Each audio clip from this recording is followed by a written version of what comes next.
Welcome to LSN Today, the channel all about self-improvement, offering productivity tips, life advice and lessons, and other things to help you keep on learning something new every day. Follow me on my own personal journey to become a better person, and you too can pick up some tips along the way. So here's a fact that really struck me the other day. Did you know that on average, a person will only live through 25,000 mornings and nights? Considering that I have already lived through about 30% of them, I was a little blown away by this. So I set myself up with the goal to try and look at them differently and establish good bedtime habits and morning habits that can make me more productive throughout my day. Well, let's make the best of them together and make sure we're setting ourselves up for success each day. I've scoured the web, read countless blogs, and watched many videos to bring you some of my favorite top tips of effective bedtime habits that can jumpstart your day's productivity. Let's get into it. I hope you learned something new today.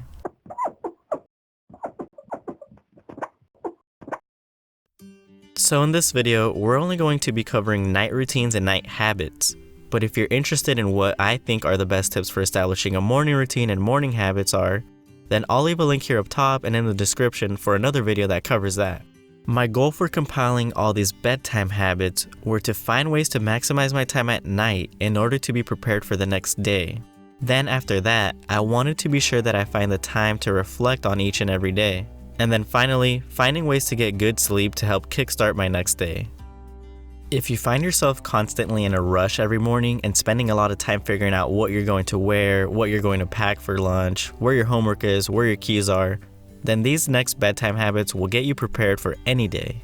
A lot of my morning stress was reduced when I started doing these things every day at night. The one thing I would recommend for everyone to do is to spend some time right before bed planning out your next day. This way, you have a general idea of the things that need to get done. That way you don't skip a beat when you wake up. You can use a notepad or journal, but I typically find myself using my phone to write a few notes down.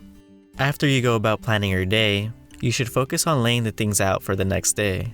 You should have your outfit already chosen for the next day, eliminating any precious time that you may need in the morning to avoid traffic.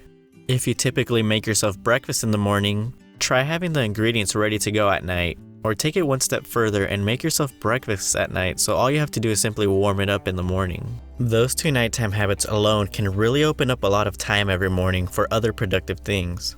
One of my personal favorites that I always do is having everything that I need, like a backpack or suitcase, already packed up and ready to go in my car.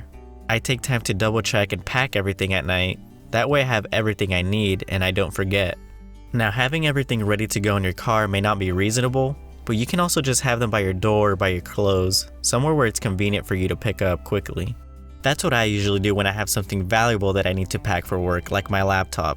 After you've gotten everything planned out for your next day and laid everything out for your morning, the next step is to start unwinding by taking some time to reflect. This is a great habit to start doing, and it's something that many successful people do, such as Bill Gates. They usually evaluate their day, week, or month to date to see how far they've come and how they can improve on. If you think about it, something like this only takes about 5 to 10 minutes of thinking at night, so it's rather simple, but it has tremendous effects on your own personal development. Reflecting allows you to have the time to think about whether you're proud of what you did, what things you would have changed, and what things you want to add into your day. Some of the key things you should be reflecting on are what things you got done and what you didn't get done, how you feel about your accomplishments, were you productive that day, did you prioritize, what would you change in the future, and are you happy? These are just some of the things that I've gathered that have helped me reflect upon my days at night. This habit of reflecting is especially important if you have a clear goal that you're working towards, because it helps you evaluate yourself and keeps you in check every day. Even though you're evaluating your day, always remember to accept today for what it was. If your day was a bit rocky, then try not to carry the burden of that day onto the next one, or you'll just get stuck in a rut. So you've planned your day, evaluated your day, now it's time to actually get some rest. I've found that it's easiest to separate this into two different steps, mental and physical relaxation. Let's focus on the mental relaxation first. Remember, if your previous day was a bit rocky, then make sure to just let go. Leave behind any negative doubts and regrets. The more you focus on them at night, the more sleep deprived you'll be, and the more stressed you'll be the next day. You don't want to be staying up all night overthinking everything. So in order to get into that mental relaxation state, then make sure to unplug and try to incorporate some things like meditating or reading right before bed. Once again, a lot of successful people do this, and really they use this to shift their negative thinking away and put their focus into something else. Now what you don't want to do is be on your phone right before bed. Obviously everyone by now should know that the blue light really affects your sleeping schedule. But if you can't completely shift away from your phone, then try to limit your time on there or shift the light into night mode to at least help out a little bit. Now as for the physical relaxation, I took these habits and tips from a fellow YouTuber called Abraham the Pharmacist. What you want to do first is relax all the muscles in your face like your eyes and your tongue. When you go to sleep tonight, try to notice how hard your tongue is pushing against the top of your mouth or if you're frowning when you close your eyes. These can help give you some hints as to whether you're relaxed or not. After that, you'll want to take some deep breaths to relax your breathing, and finally, relax all your muscles from your shoulders down to your arms. This practice every night should make you feel rested and hopefully help you drift off to sleep. Well, there you have it, guys. These are some top bedtime habits that I've gathered that have made me more productive. Let me know if there's anything I missed out on in the comments. As a bonus tip, something that I recommend to do at night on top of this would be to be proud of yourself and get excited to wake up each and every day. This is going to help motivate you and keep you on your journey to becoming a better person.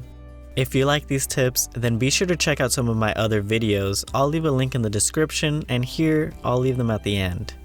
This was my personal top bedtime habits to make me more productive. I hope you learned something new today.